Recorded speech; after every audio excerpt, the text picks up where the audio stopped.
right? Okay, so let us start. So we were discussing about the regulation. So I hope everybody understood what is meant by regulation, right? So today actually we are going to discuss what are all the various kinds of losses that are present in the case of the transformers. And then actually let us see if time permits, actually we can move on to the testing of the transformers, right? So losses in transformer.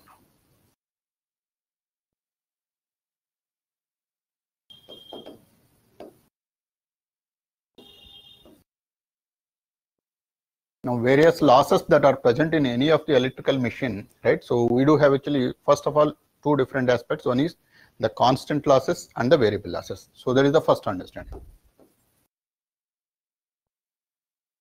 Constant losses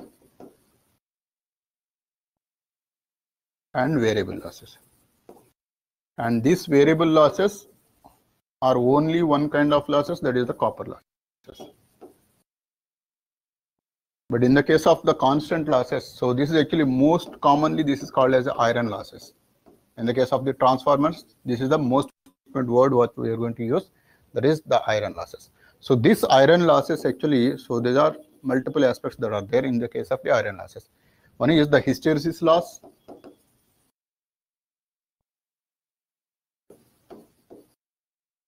The second one is the eddy current loss.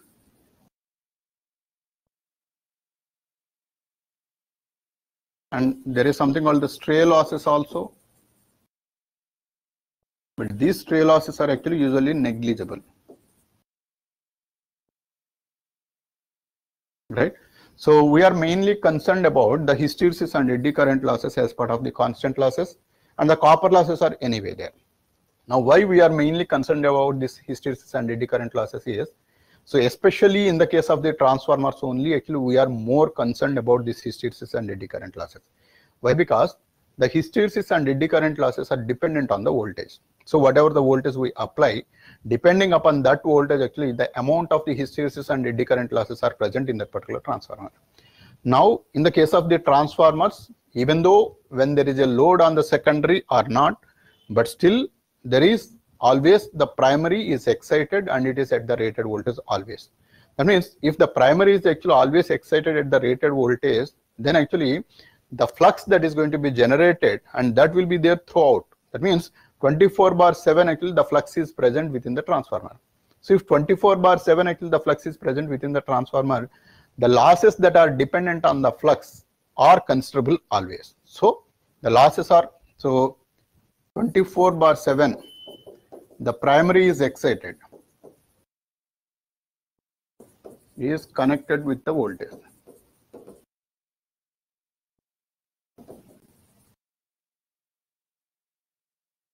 Right?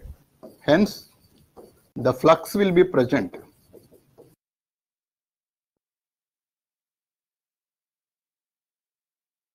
Always. And also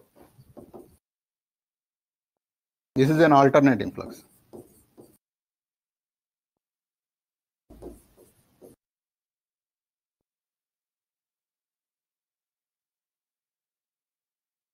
Alternating flux. So this alternating flux, obviously it induces the currents and the magnetic flux also continuously changing. Hence actually the hysteresis loop is continuously drawn. Hence actually the hysteresis, and so hence the hysteresis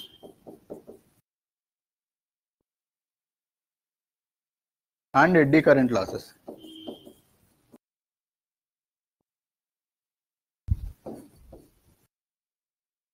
are considerable.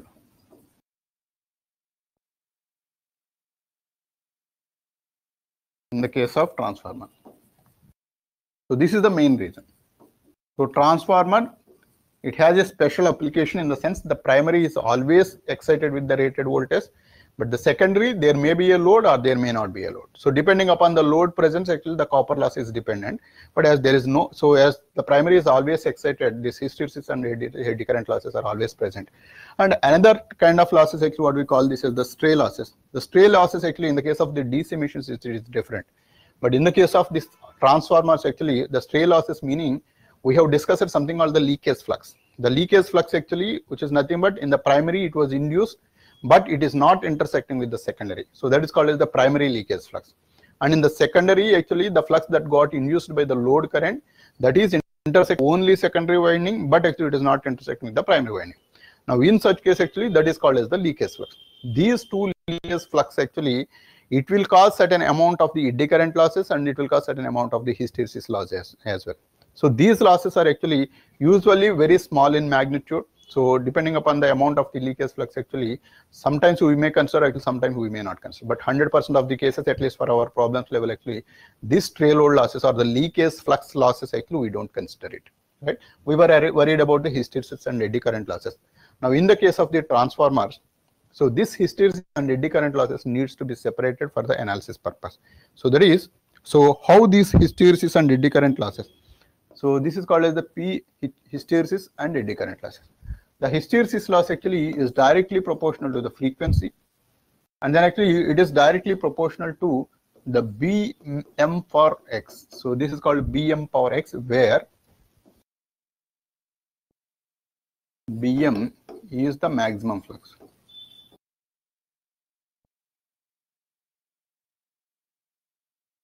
So the hysteresis loss is actually is proportional to the Bm power x. So where x is the strain-gauge constant.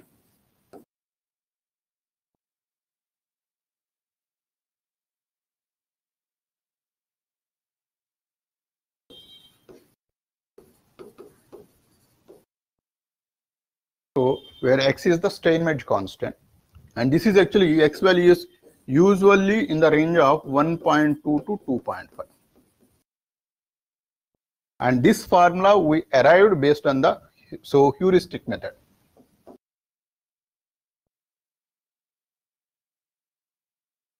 So heuristic method meaning, so this is actually based on experience. Actually people came to a conclusion that this is it would be, but it's not that actually mathematically it was proved. So this is called as a heuristic method, and hence actually this PE value, so pH value can be expressed as some constant, which is the hysteresis constant K, and then actually multiplied by F, and then actually the maximum flux power x. So this is the hysteresis loss, and the eddy current loss actually it was directly proportional to the square of the flux, so square of the frequency, and then actually Bm power 2. So this is how actually it was proportionate, or actually this can be called as PE is equal to some constant Ke multiplied by F square into Bm power 2. So this is the hysteresis and eddy current losses, which are dependent on the flux and the frequency. So if it is more frequency, more hysteresis and eddy current losses will be there. If it is lesser frequency, then the hysteresis and eddy current losses will be less. So at the same time, actually the flux amount of the flux actually does matters. So that is the reason actually whenever we consider this hysteresis and eddy current losses, that time the maximum flux actually you need to consider. The maximum flux you are going to get when there is a full rated excitation of that particular voltage. That means if you wanted to separate the hysteresis and eddy current losses, you need to identify the maximum flux value when it is under full load. So that value actually we need to be considering. Now this is Bm power x, and then actually this is going to be F square Bm. Now this Bm, we know that actually the EMF induced. So total loss is, so this is the iron loss we call. So or the constant loss or the iron loss, this value is pH plus PE.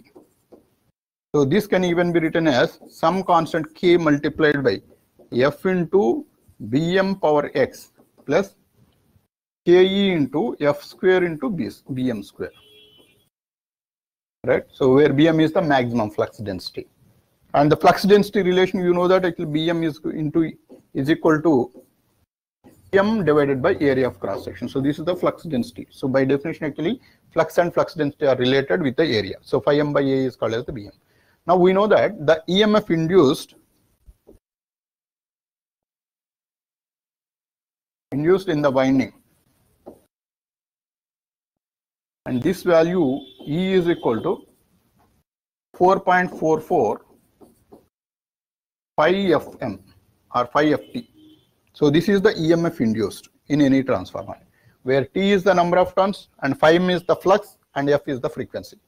Now in this actually if you want to find out this phi m value, then actually so this value is 4.44 phi m. So then actually this phi m is equal to E now. Okay. So this phi m actually I will replace with Bm into A. because actually you wanted to establish the relation for Bm and the corresponding losses. But here actually it was mentioned in terms of phi m. Hence actually what we'll do is we'll just replace with phi m. So this phi m value actually in terms of Bm, if you replace it, then this E value is equal to 4.44 multiplied by. So this phi m is Bm into A into F into, so primary if we consider, then actually this we can call this as T1. So this T1 is the primary. If it is T2, then that is the secondary. So it is just only this number of terms different, but the rest of the values are same for both primary and secondary. So if you consider this as E1, then it is going to be of T1, and if it is of E2, then it is going to be of T2. Now from this actually, if you want to calculate the Bm value, so from this Bm can be expressed as E1 divided by 4.44 A into F into T1. So this is the Bm value.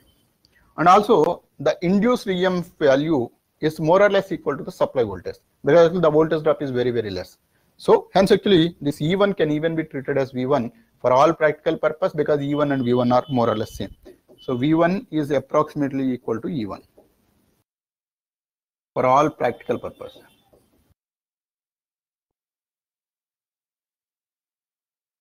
And if you replace that value, so the Bm value is equal to V1 divided by 4.44 F into A into T1. So this is the Bm value. And we know that the iron loss Pi is equal to, so that is some constant hysteresis loss Kh into F into Bm power x plus Ke into F square into Bm square. So this is the total loss, where x is the strain wedge constant. So this value, if you replace it, this Pi is equal to, so this is Kh into F, Bm is V1 divided by 4.44 F into A into T1 whole power x plus Ke into F square into V1 divided by 4.44 F into A into T1 whole square. And this value is Pi Km into F. And then actually if you notice, this is the V1, which is the primary voltage, and then actually 4.44, and then actually A T1. Now all these values actually, so if you replace, so primary voltage V1 power x, and rest of the value 4.4 is constant, area of cross section is constant, number of turns is constant, because once the machine got designed, there are no changes for this particular one. But the frequency and the supply voltage actually, depending upon whatever we are going to give, that is dependent. Hence actually, so this is 1 by F power x plus Ke into F, and this is V1 square divided by 4.44. So this constant actually, I'll just actually keep it here, 4.44 A into T1 whole power x. And this one, so V1, so F square into V1 square into 1 by 4.44 A T1 whole square. Now for all practical purpose, actually this value is a constant, because 4.44 A and T are actually everything is constant, even here also everything is constant, and this Km is a constant which is coming from the proportionality, and even this Ke is also constant. Hence actually this Pi value can even be expressed as, so this is V1 power x into F power 1 minus x plus, so some constant capital K. So actually I changed this constant, earlier it is small k, let us say this is of capital K, and this is of, so hysteresis H, and then actually capital Ke. So this is a different constant, and this is, so this F square, so there is one F square, right? So this F square and this F square actually will cancel. So this F square and this F square will cancel. Hence actually we left with V1 square with some constant. And this is how actually the total loss would be found. So the total loss here it is, there is a hysteresis loss and there is a eddy current loss. Hysteresis loss actually is proportional to V1 power x, and the eddy current losses are proportional to V1 square. That means even if you change the frequency, the eddy currents actually won't be changed, or the eddy current loss actually won't be changed. But the hysteresis loss actually can be changed by changing the frequency. So this is one important conclusion. So the hysteresis loss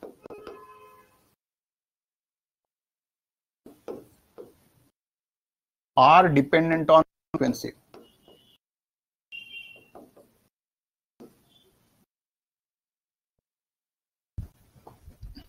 So f power 1 minus x and voltage v1 power x, where x is the Steinmetz constant.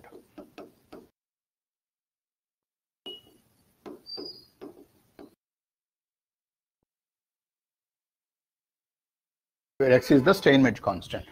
And then actually the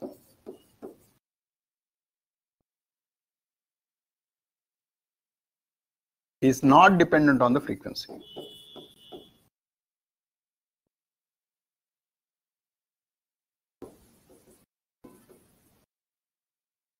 So this is actually one of the popular question in GATE examination actually. So this is the eddy current loss actually is not dependent on the frequency.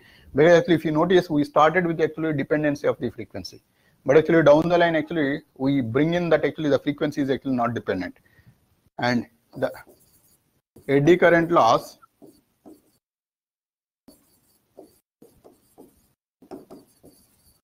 dependent on the square of the voltage.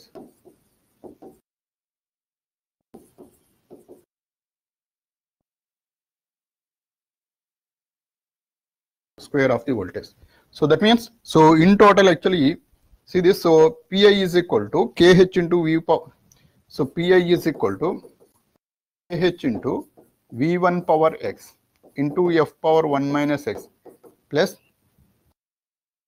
Ke into V1 power 2. So this is what actually we call this particular as the total voltage, total power loss or the iron loss, whatever is there in the transformer. So this is the hysteresis loss, the eddy current loss.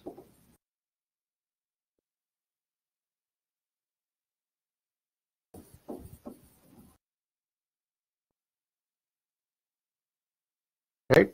So there is a concept called, there is the separation of the hysteresis and eddy current loss. Now actually we proved that Pi is the total loss or the total iron loss. This is going to be equal to some Kh into, so F into Bm power x plus Ke into F square into Bm power 2.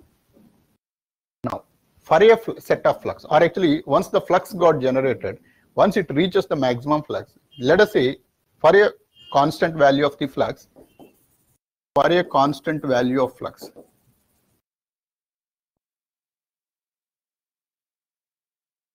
Bm is constant.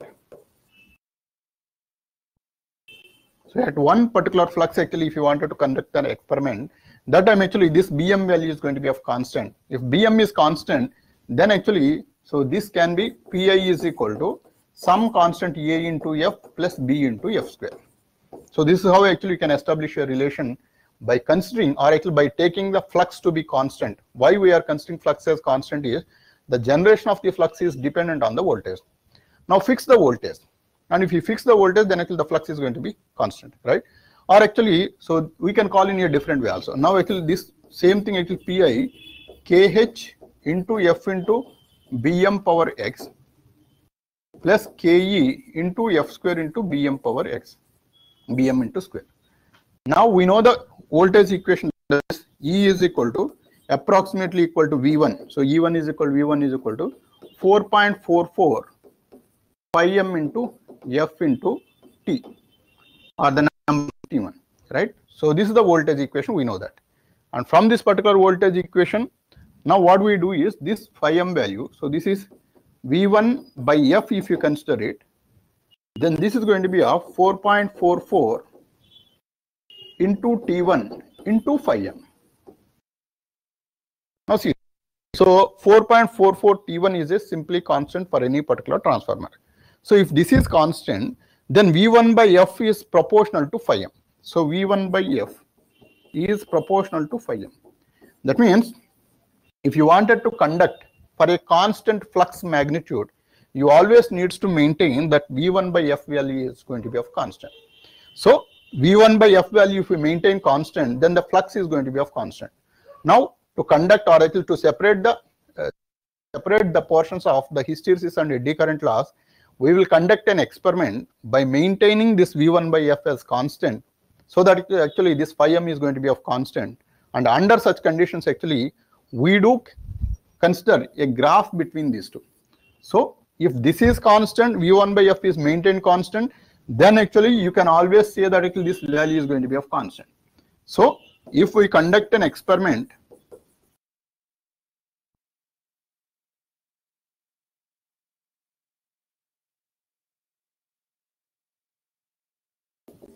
by taking V1 by F as constant, then this is as equivalent as that of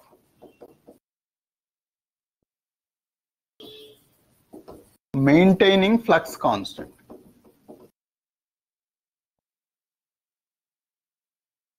M constant, and hence Bm. So this is as if like maintaining Bm constant or the phi m constant. If that is the case, then actually this equation whatever we have drawn here, and this can be maintained constant. So this is a constant, we can integrate to this particular portion, and actually this constant also we can integrate to this one. Then this equation can be written in this particular format, that is A into F, where A is a constant given by kh into Bm power x, and ke into Bm square. So this value is constant B. Then actually this equation is valid for us. So that is the total loss can even be expressed as Pi is equal to A into F plus B into F square, where this represents the hysteresis loss and this represents the eddy current loss. Now let us see, we conduct an experiment by taking V1 by F as constant, and then I will try to identify the values between. So Pi is equal to AF plus BF square, and this F value, if you take it to this side, and then this is going to be of A plus BF. So A plus BF. Now in this actually, if I try to identify the power at different frequencies, then actually you try to draw a graph between the frequency on the x-axis and the iron loss divided by the F value. So Pi by F value on one axis and F value on another axis. Then if you try to draw the graph of it, so this is actually y is equal to mx plus c, or this is what is the y, and this is actually x is equal to F. Now this equation obviously y is equal to mx plus c. So this is y is equal to c plus mx, where m is equal to b and c is equal to a. So this is the correlation, and this is obviously it is expected that this is going to be a straight line, and this straight line actually you can write it like this. Now this graph actually represented by A plus BF. So by taking V1 by F as constant to the transformer, so that means actually you have applied a supply voltage such that the voltage by frequency. So for this particular transformer, so this is the supply voltage V at different frequencies. So F is also variable. I am applying different values of this value. So this is actually I have applied a rated voltage. So V by F is actually by maintaining constant at different voltages and different frequencies. Now actually what I did was actually I have connected a wattmeter here, and then actually I tried measuring the power in this particular wattmeter. So if I try to measure the power at different frequencies, and I have drawn a graph of Pi by F and then actually F on one axis, then it is resulting into a straight line. Now from this actually, once you establish this particular relation at different voltages and different frequencies, then you will be able to identify this A plus BF value. And from this actually you can calculate this height. So this is the value of, A. So C, or actually this is going to be of A. So A value is the height, which is nothing but the y-intercept. In the equation of y is equal to mx plus c, c is the y-intercept, where it intercepts with the y-axis, and the m value is the slope of this particular equation. So this is actually the slope. So you can draw any point like this, and then you can identify the height and you can identify this particular length, and this tan theta value is the slope. So m is equal to tan theta is equal to, so this actually I call this as y1, and this I call this as x1. This value is going to be of y1 by x1. So this way actually you can identify the slope. Once you identify the slope, then actually you got to know what is the value of A and what is the value of B. Once you got the values, then actually you can make use of this one. A is equal to AF plus BF square. You got to know already the value of A and B. If you want the hysteresis loss, so PH is equal to A into F, where A is calculated from this particular graph, and the eddy current loss actually PE is equal to B into F square, where B is the slope of this particular graph, and then actually multiply with the square of the frequency at any instant, whatever you want. Once you identify the values of A and B, it doesn't matter whatever may be the frequency it is. You give me the frequency, I will tell you what is the value of the hysteresis loss and eddy current losses. So like this actually, you can establish a relation, and then actually you can identify or you can separate the iron losses into two different parts. One is the hysteresis loss and another is the eddy current loss. So this way you can separate it. Got it? So any questions on this separation of the hysteresis and eddy current losses in the case of the transformers? Any questions? Fine. Okay. And then actually the another kind of losses, that is the variable losses. So variable losses are the ones actually the copper losses. So obviously whenever we are talking about the copper loss, depending upon the primary current and the secondary current, both the losses will be present always. So the primary current losses and the secondary current losses actually you need to calculate it, and then actually we have to add it. So the total copper losses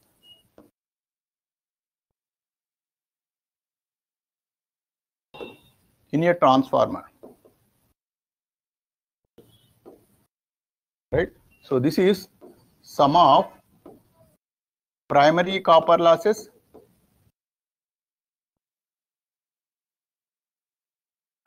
and secondary copper losses.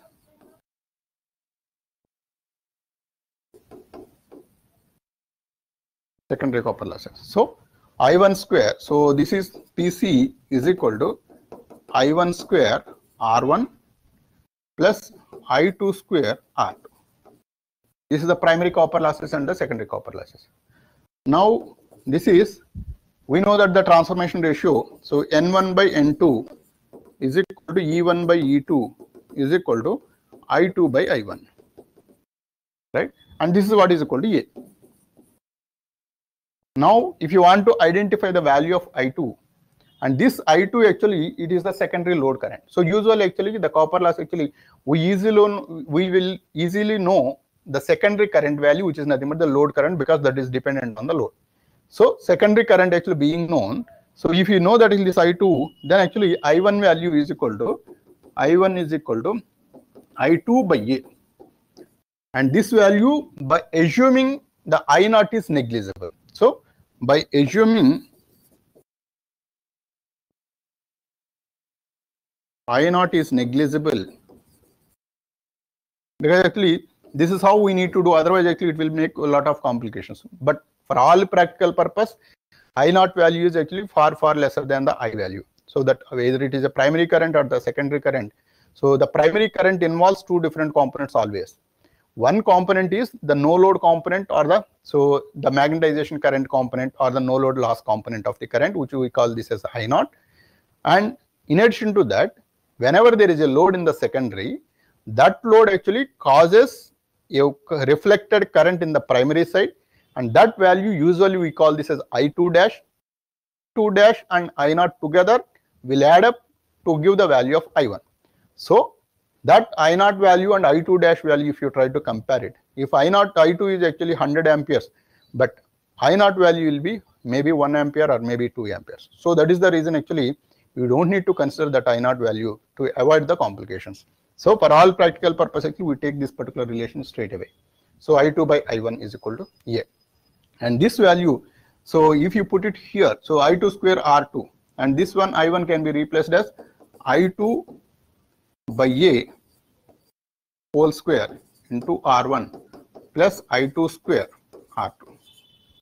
So this value actually, so this is I2 square if you take out common.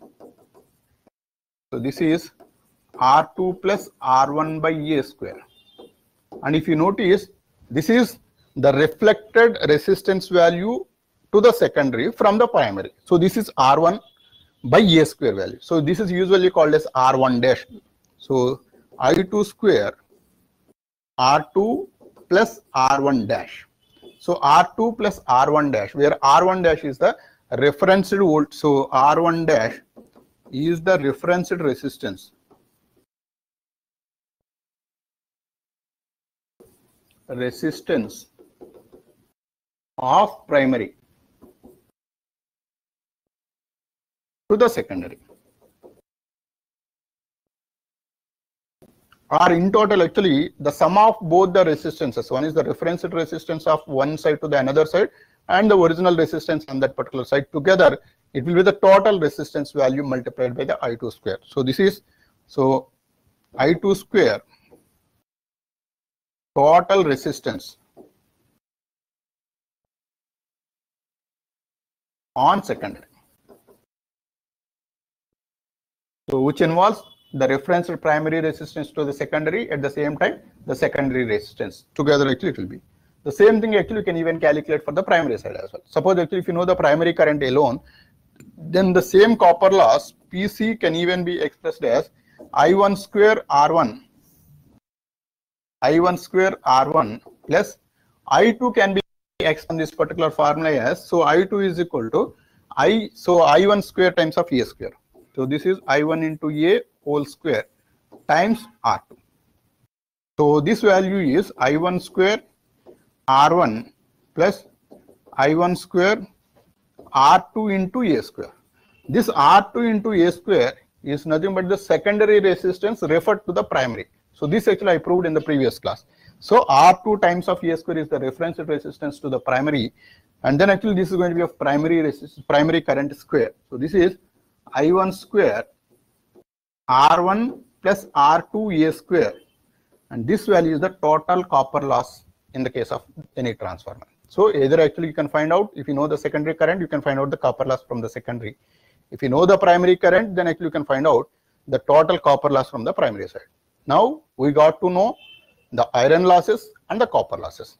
So iron loss and copper losses together actually will be the total losses of any transformer. In the iron loss, again we have two different categories. So there is the hysteresis loss and eddy current losses. So every loss is having its own importance. That is the reason actually we need to clearly discuss in this particular case of the transformer. As I explained earlier, the transformer primary is always excited. That makes a lot of difference.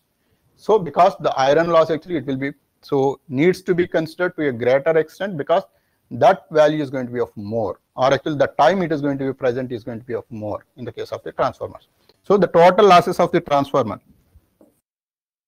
the total losses in a transformer. So this is iron loss plus copper loss, right? So iron loss plus copper losses. So this is P is equal to PI PC, and this is the total loss. And the efficiency of any transformer can always be calculated, that is as usual. So efficiency of the transformer. So this is the output divided by output plus losses, or actually this can even be calculated as, so input minus losses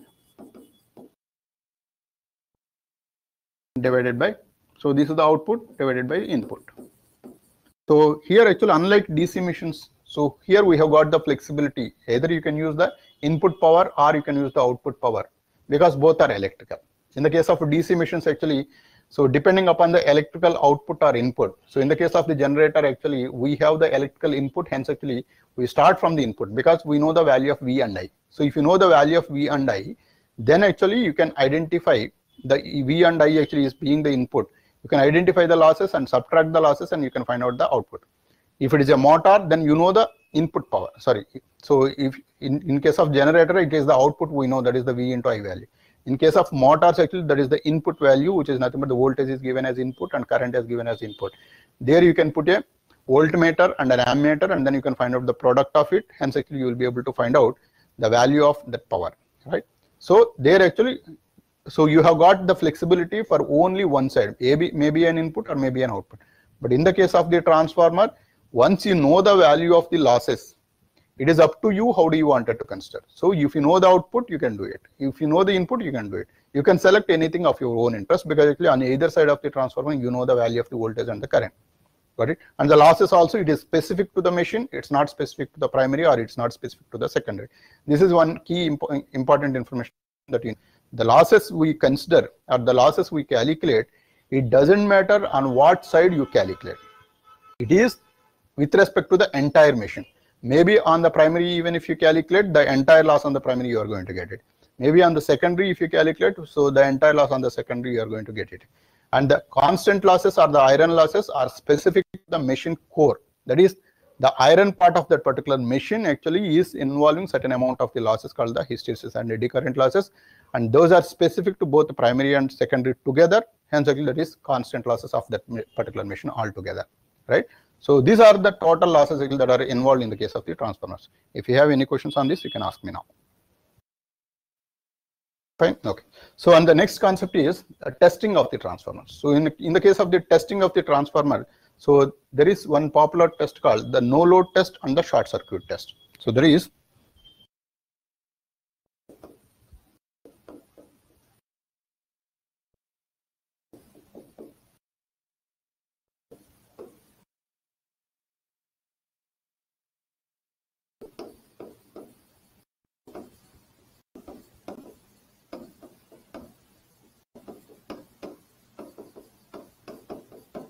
no load test and short circuit test. So this is actually one popular test actually in the case of the transformer.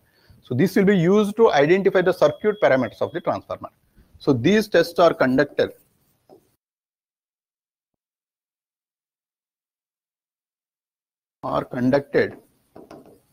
to identify the equivalent circuit of a transformer.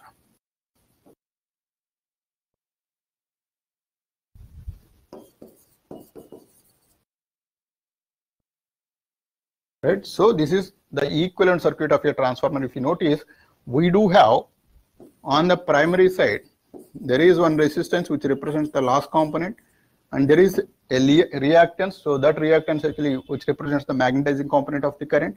And so this is magnetizing reactance, we can say.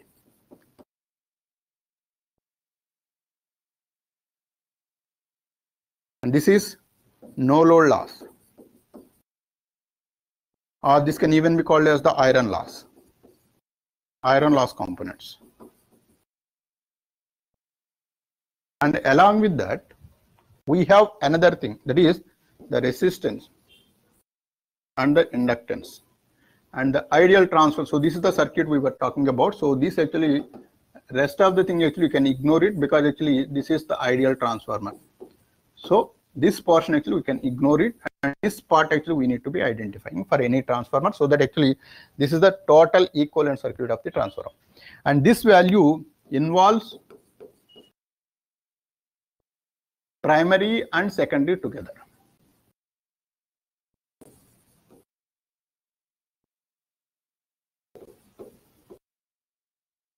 Even here also, this reactance also, primary and secondary reactance together, actually we have to consider it. Now under no load, so this no load test actually, if you notice, so there is a transformer, and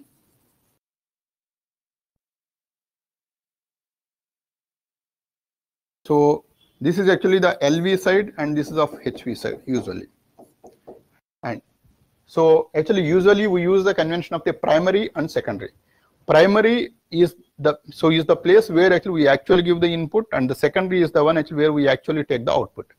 But whenever we are conducting a no load test and a short circuit test, it is always advisable to conduct the no load test on the lower voltage side. So this is the lower voltage side.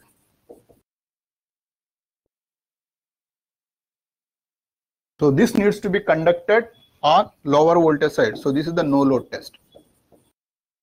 Why we have to conduct this test on the lower voltage side is, so no load test is targeted to identify the iron loss component, or actually this portion, whenever actually the switch is on for the transformer, this portion actually is always excited. That is the reason actually we connected in parallel.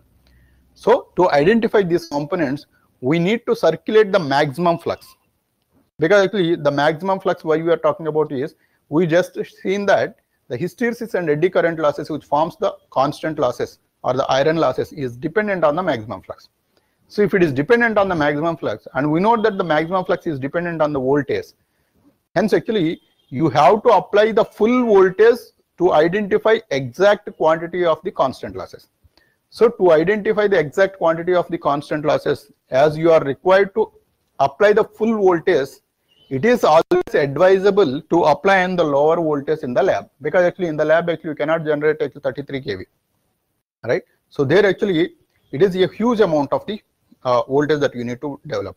And also actually, so when I explain the losses, right, so there is one more loss actually which usually we don't consider, but actually that is present in at higher voltage. That is actually, so whenever actually we connect a higher voltage, there is certain amount of insulation that is present. That means actually if there is a wire, and along with that wire actually a huge amount of insulation actually we are going to put it, so that actually nearby actually it won't be any short circuits, or actually the surrounding that actually it won't be broken, because actually the huge voltage that is present there. Now due to the insulation or the solid insulation that is present in it, there will be displacement currents. So there will be certain amount of the displacement currents. Those displacement currents are little small in magnitude, but those are present only at higher voltages, maybe 33 kV or maybe 132 kV. In such kind of voltages actually these things comes into picture. That displacement current also will cause certain amount of losses which we don't usually consider it. That is also one kind of loss. Now here actually this is the lower side voltage we selected. This lower side voltage we have got the flexibility. In the lab you can generate certain amount of voltage and you can apply it here. Suppose if you select it on the higher side, suppose actually I take this particular case. Suppose this is a 230 volts divided by 11,000 volts. Now in this case actually it will be tough to apply the voltage 11,000 volts in the lab, because we are testing it. So it is easy to apply 230 volts because actually it is available easily for us. So keeping this in mind, lower voltage side actually we always excite 100% voltage. And this case actually why we are considering as the lower voltage is because the flux needs to be maintained constant, and that to be the full level of flux. So 100% flux needs to be carried forwarded, then only you can identify the exact amount of the constant losses. Because of that reason, we conduct this no load test only on the lower voltage side. This is one important aspect. And hence actually, so the test is actually the test structure, whether it is a no load test or a short circuited test. In both the cases actually, the number of ammeter, voltmeter and wattmeters are same, and it is connected exactly in the same way. So here actually we connect a voltage source. So we connect a voltmeter and then actually we connect a voltage source. So this is a voltmeter and this is the voltage source. And there is an ammeter that is connected here, and there is a wattmeter that is connected here. So 1 voltmeter, 1 ammeter and 1 wattmeter is needed to conduct a no load test. So on the right side actually you need to keep it open, because the copper loss actually needs to be zero amount, or actually it shouldn't be disturbing the amount of copper loss, what amount of the iron loss, whatever we are going to calculate. So because of that reason, if you keep the secondary open circuited, then no reflected current onto the primary, hence there is only I naught current that is going to be traveled in this particular case, as the secondary is open circuited. So if it is open circuited, I naught value is going to be carried out in this, and hence actually as the full voltage is applied here, the entire flux is traveled in the circuit. Hence actually we are going to read the reading of the voltmeter reading is V and the wattmeter reading is of W, then the ammeter reading is of I naught. So we will note down all the three values. So let us note down, let the no load current reading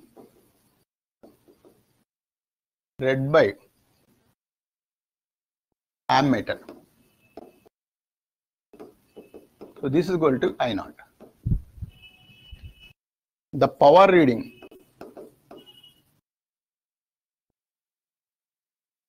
under no load rated voltage applied on the primary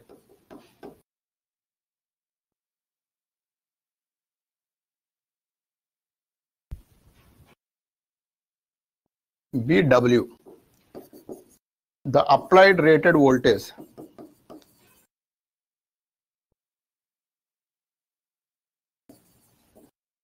BV.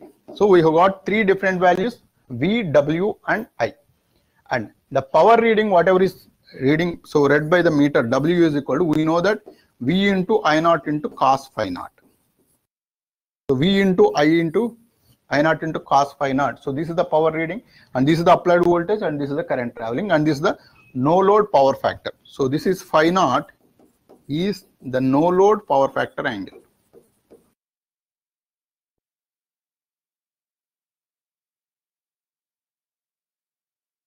So from this, actually you can calculate this cos phi naught value is equal to W by V into I naught. As we know that actually W is, we have a reading, and V we have a reading, and I naught we have a reading. So this way you can calculate the value of cos phi naught, which is unknown for us. So cos phi naught is the power factor angle, and we know that, so I naught into cos phi naught, this is the value of IW, which is the last component of the power. Last component of the transformer under no load. And similarly, magnetizing current is I naught sin phi naught. As we have calculated the phi naught value, I naught sin phi naught we can calculate. This is going to be of I mu, right? So we have got the value of IW and we have got the value of I mu. In the equivalent circuit, if you notice, so this is connected across the voltage V. So this is the voltage V, and you got to know what is the value of the current here, IW, and we got to know the value of I mu here. So by knowing the value of I mu and IW, and the applied voltage also is known, now in that case actually you can calculate V by IW will be the value of R naught here, and V by I mu will be the X naught here. So V by IW, and IW is calculated like this. So this is actually V by I naught cos phi naught, and this value is going to be of R naught. Similarly, V by I mu, and this is V by I naught sin phi naught, and this value is equal to X naught. So this is the magnetizing reactance. So this value actually we can calculate, and then actually you can identify the no load parameters of the resistance and the reactance from the equivalent circuit. So these values actually are conducted on the low voltage side, low voltage, not no voltage, low voltage side by conducting a no load test. And the next test is actually targeted to identify the equivalent resistance referred to the primary or the secondary, and that is called as the short circuit test.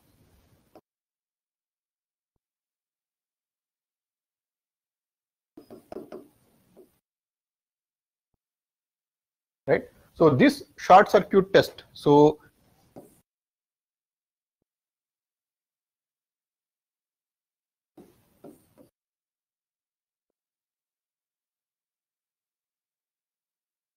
this is the low voltage side and this is the high voltage side.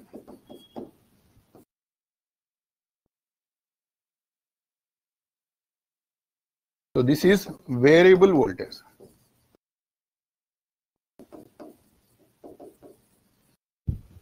And there is an ammeter that is connected here, and this is the ammeter. So short circuit with a thick wire. So with a thick wire, actually it is short circuited on the low voltage side. On the high voltage side, there is a variable that is connected, and then actually we don't apply full voltage here. So not at all full voltage, because it is very important. This is one of the biggest precaution that you need to take. You shouldn't be applying rated voltage here at all. Very small amount of the voltage actually it will be given. So very, very small amount, usually of the order of 2 to 5% of the rated.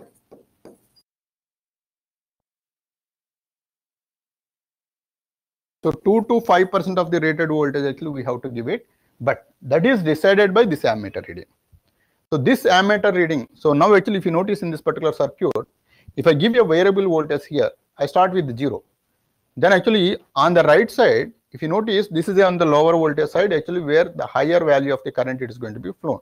So because actually in the transformer, low voltage side will flow high current, high voltage side it flow less current. And as we are conducting this test on the primary side, and hence actually lesser amount of the current actually it will be flowing here, and here it is going to be of more amount of the current that is flowing. And the voltage value is usually of 2 to 5% of the rated voltage to travel the full extent of the current in the secondary. That means, so this is being a short circuit as it is applied with almost zero resistance. Usually not even a wire actually, the ammeter itself actually, ammeter is usually having a resistance of 0.01 or 0.1 ohms like that. So this actually directly connecting between these two terminals is sufficient enough. And then actually if you apply 1 volt, then obviously that 1 volt induction here, it is going to counter voltage here, and this actually so 1 volt across 0.01 ohms, obviously actually this is going to be of 100 amperes it is going to travel.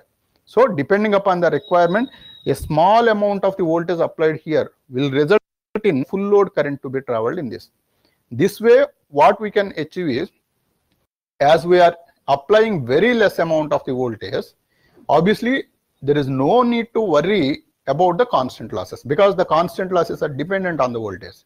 So constant losses dependent on the voltage, hence actually under no load test actually we have applied the complete voltage, but under short circuit test, so we are applying only 2% of the voltage, hence actually the iron loss can be neglected. In the previous case, the copper losses are neglected, and entire losses or wattmeter reading whatever it is shown, that we have straight away identified that as the iron loss. We have not considered any copper loss at all, because the secondary is open circuit in the previous case, and the primary also it is only the no load loss or no load power loss. Actually the copper loss is very less, because actually it is hardly 2% to the full load current. So hardly 2% to the full load current, hence actually I square R loss going to be very less in the case of no load test. But in the case of the short circuit test, we assume that all the losses are only copper loss, no short circuit, no iron losses at all. So only copper loss we interpret. For that reason, as we are identifying that as only copper loss, hence actually there won't be any iron losses at all. That we are assuring by applying very small amount of the voltage. So that is 2% of the voltage is sufficient enough to make 100% current flow or 100% rated current to flow in the secondary. So 100% rated current is allowed to flow. So applying only 2% voltage, which makes sure that the full current is flowing in this particular case. So because of two reasons actually we can say that. One is actually by nullifying the iron losses by making very small amount of the voltage. Another reason is, if you apply more voltage here, on the right side it is being a short circuit, obviously a huge amount of the current will flow, and then actually it will burn off all the windings, because actually it is zero resistance connection that is there. So hence actually it is going to be of high amount of the current it is going to flow. Because of these two reasons actually we apply very small amount of the voltage. So we have got on a safer side, everything is assumed as a iron loss. Now by flowing this 100% current, I am assuring that 100% of the copper losses actually that are present on the secondary, obviously the reflected current on the primary side, it will also actually you will take 100% rated current. So this is also rated current will be traveled here, even on the primary, because actually the secondary will be reflected onto the primary by compensating the flux. So hence actually on the primary side also rated current will be flown. If the rated current is flown on either sides, then what happens is the entire copper loss of the primary and secondary together is read by the wattmeter that is connected here. So this is the wattmeter that is connected here, and there is an ammeter that is connected here, and there is a voltmeter that is connected here. And hence actually the voltmeter reading, ammeter reading and wattmeter reading. This wattmeter reading is now purely the copper loss reading. So as the rated current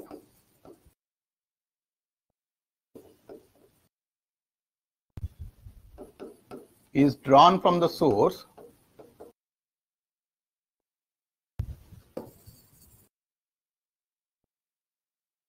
and circulating in both primary and secondary.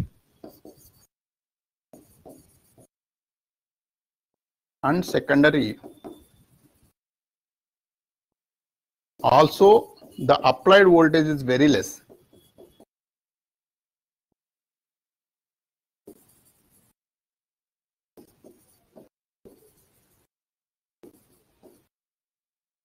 Hence, we can conclude that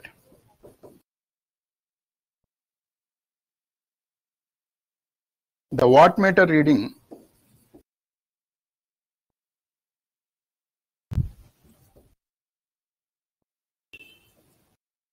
shows the copper loss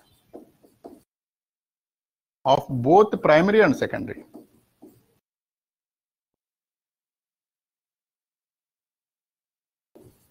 So even though we have connected the wattmeter only on the primary, but still actually it shows the reading of the consumption of the power on both the windings. Because actually this copper loss and this copper loss needs to be supplied by this particular source, and actually that has to travel through this wattmeter only. So as per the law of conservation of energy, even though there is no wattmeter connected here, but still actually this wattmeter reading shows the sum of both the copper losses together.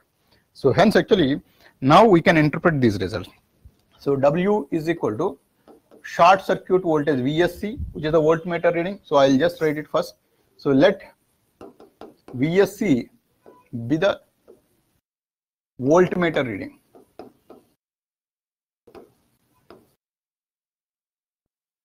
So be the voltmeter reading, and ISC be the ammeter reading.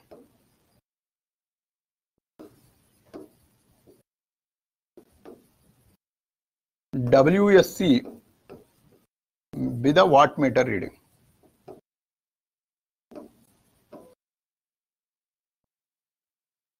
Then WSC is equal to VSC into ISC into cos of phi SC, where phi SC is the short circuit power factor angle.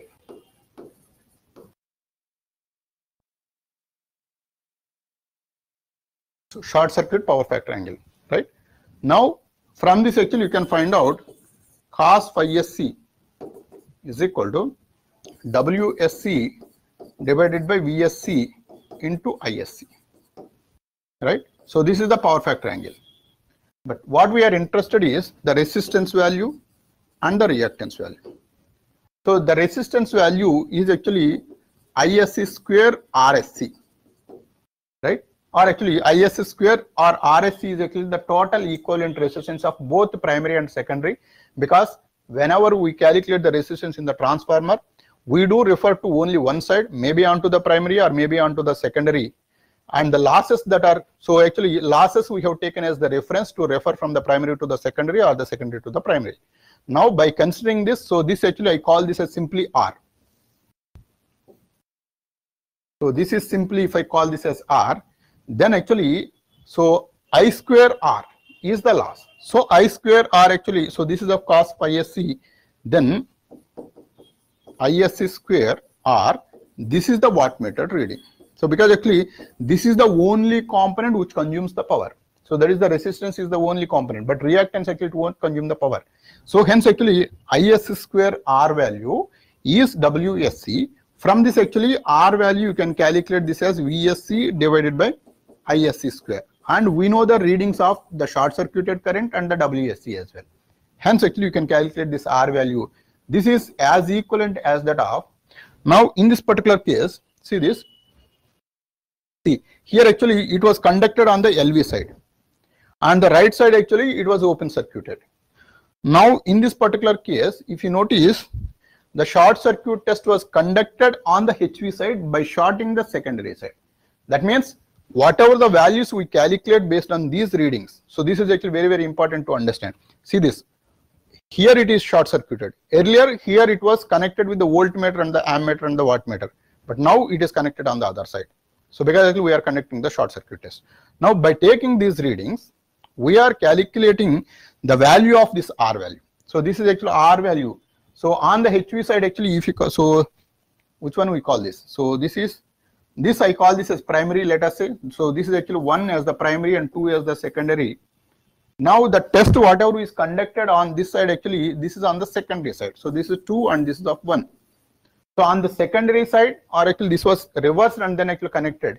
Hence actually the values whatever we are going to calculate is referred to onto this HV side. So this value is the HV side reference to voltage.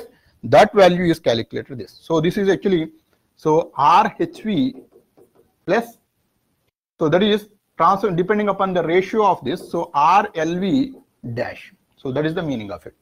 So RHV plus RLV dash is the value of the total resistance, which is going to be given by this value. And we have got the reading of voltmeter and the ammeter. From there actually, so short circuit impedance ZSC can be calculated as a VSC by ISC. So VSC by ISC, if you calculate it, then actually you are going to get the value of ZSC. We know the value of R and we know the value of Z. You can calculate this X value. So X is equal to ZSC square minus R square under root. So this is the value of X. So this way you can calculate the R value and X value. So R value was found based on this particular resistance, based on this power consumption, and X value was found based on the impedance. So impedance we calculate first and then actually we subtract the square of Z minus R square. So under root actually will give the value of X. Now once you calculate this X value as we have calculated onto the primary side, and then actually you need to refer onto the other side. So depending upon the transformation ratio, so you have to either multiply with A square or actually divide with A square depending upon the requirement, and then actually you can conclude one circuit. So the equivalent circuit is drawn. So this actually I take it as on LV side, and then actually, so this is,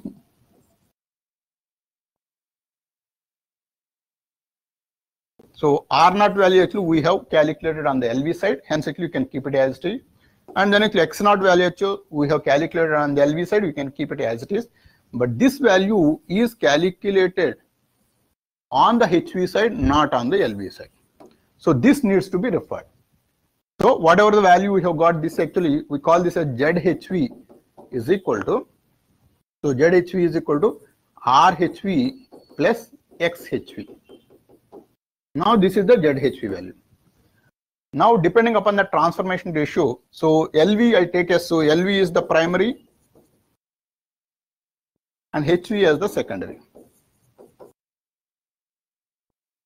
right? So we have taken the transformation ratio as N1 by N2.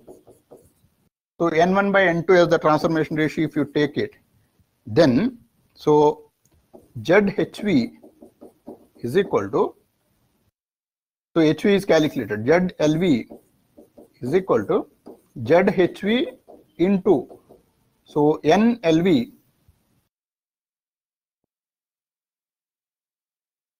by NHV whole square. So this is how actually you need to consider it. So depending upon the transformation ratio. Now it will be transformation ratio, that is LV by HV actually. So that if you consider this as the transformation ratio A, then this is going to be of ZHV multiplied by A square. So ZHV multiplied by A square. As we have calculated ZHV, if you want to bring it on to the LV side, then this is going to be of ZHV divided by A square. So this is the value of the impedance whatever we are going to get referred to everything onto the primary side. So that is up to you. How do you want it to refer? So depending upon the type of test whatever we are going to conduct, we need to refer. So this is actually one key information, because in the examination there is a possibility that, so they will be giving the readings of the short circuit test and the open circuit test. He will be asking to derive the complete circuit. So in the complete circuit, you need to appropriately identify on which side it was conducted, and you need to refer appropriately, and then actually you have to come up with a circuit diagram which was referred to one side altogether. But because the test was conducted once on one side, no load test on one side and the short circuit test on the other side. Got it? Any questions on this? So this is the no load test and the short circuit test.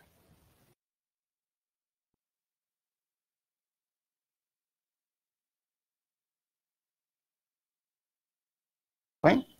Okay. So yeah. So we are actually, the single phase transformers actually more or less we were done. So, but actually except for one test, so that is actually the Sumpner's test. So that is also one of the very important tests. So that test actually we are going to discuss in the upcoming class, and then actually maybe we have to start with the auto transformers, right? So it won't take much time. So transformers actually it won't take much time. Maybe 7-8 classes actually we will complete this transformers all together. Then we can move on to maybe synchronous machines or the induction machines. Any questions you can ask me now. Fine. Okay. Yeah. So that's all for today. Yeah. Thank you.